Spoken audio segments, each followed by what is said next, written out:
बहुत समय पहले की बात है। एक जंगल में एक हाथी रहता था जिसका नाम हाथीराज था। हाथीराज बड़ा ही बुद्धिमान और शांत स्वभाव का हाथी था। वह जंगल के सभी जानवरों के बीच बड़ा ही प्रिय था। एक दिन हाथीराज ने एक बंदर को देखा जो बहुत ही होशियार और चालाक दिख रहा था।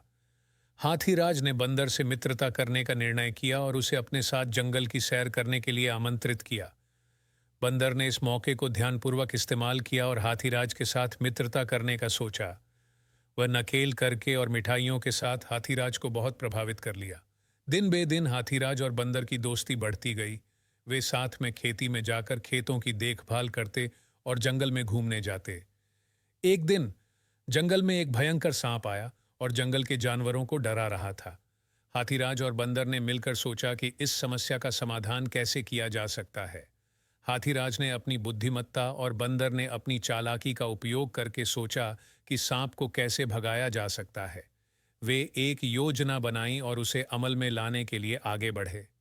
बंदर ने अपनी चालाकी से सांप को बुलाया और हाथीराज ने उसे डराने का एक भयानक रूप दिया। सांप भयभीत होकर जंगल छोड़कर भाग गया। जंगल के जानवर फिर से खुशहाल हो गए और हाथीराज और बंदर की बुद्धिमानी की सराहना करने लगे। जंगल में बढ़ती दोस्ती के बाद हाथीराज और बंदर ने अपनी दोस्ती को और भी मजबूत करने का निर्णय किया। वे मिलकर जंगल के अन्य जानवरों के बीच एक सामरिक समृद्धि की योजना बनाने लगे। हाथीराज ने अपनी शक्ति और बड़े होने के कारण किया काम में सहारा देने का निर्णय किया, जबकि बंदर ने अपनी चालाकी और तेज गति का उपयोग उचित स्थान पर किया। इसका परिणाम स्वरूप जंगल में सुरक्षितता बढ़ी और सभी जानवरों के बीच साहस और सामरिक सहयोग में वृद्धि हुई। एक दिन जंगल में एक बड़ी मुश्किल आई जिसे सॉल्यूशन निकालने में हाथीराज और बंदर का मिलकर योगदान बहुत महत्वपूर्ण था। इस समय उनकी मित्रता और सामरिक सहयोग ने उन्हें समस्या का समाधान निकालने में सफल बना दिया। जंगल में सुरक्षितता और शांति की बात हो गई और सभी जानवर आपस में मिलकर जंगल को एक सुखद और आनंदमय स्थान बनाए रखने का संकल्प किया। हाथीराज और बंदर का साथीत्व ने सभी को एक दूसरे के साथ मेल जोल और समर्थन का एहसास कराया। इस कहानी से हमें यह सीखने को मिलता है कि सही दोस्ती, सामरिक सहयोग सीन और बुद्धिमानी से जंगल में हम एक किसी छोटा भी सा मुश्किल को बंदर और सहजता बंदरियां से बैठे हुए आसानी हैं। से पार कर सकते हैं। बंदर, बबलू, नमस्ते बंदरिया दोस्त, आज हमें कुछ मजेदार करना चाहिए। बंदरिया, चिंटू, हाँ बबलू, कुछ नया क्या करें? वे मिलकर एक खोज शुरू करते हैं। बबलू, हमें एक साथ ही बंदर घुमाना चाहिए ताकि हम देख सकें कौन ज्यादा दूर जा सकता है। चिंटू, अच्छा विचार है, हम उन्हें चुनौती देते हैं। सीन, वे दोनों अलग अलग दिशाओं में जा रहे हैं। बबलू, चूहाइया के पास जाते हैं।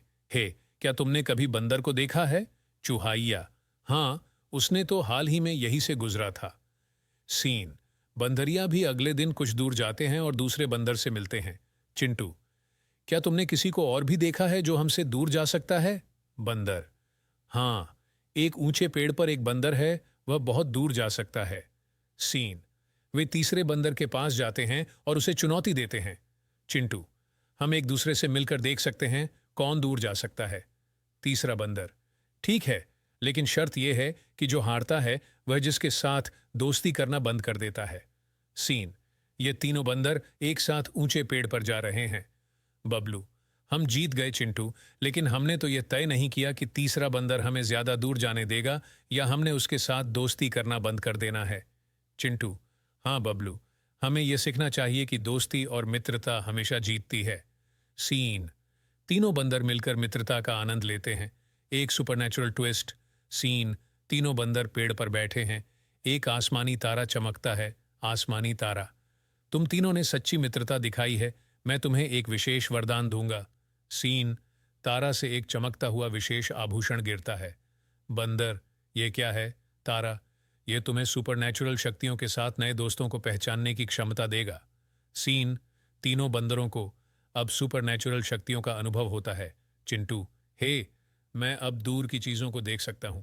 बबलू, और मैं तेजी से दौड़ सकता हूं। सीन, तीनों बंदरों और उनकी नई सुपरनैचुरल शक्तियों से वे जंगल के रक्षक बन जाते हैं। तीसरा बंदर, यह विशेष आभूषण हमें जंगल की सुरक्षा के लिए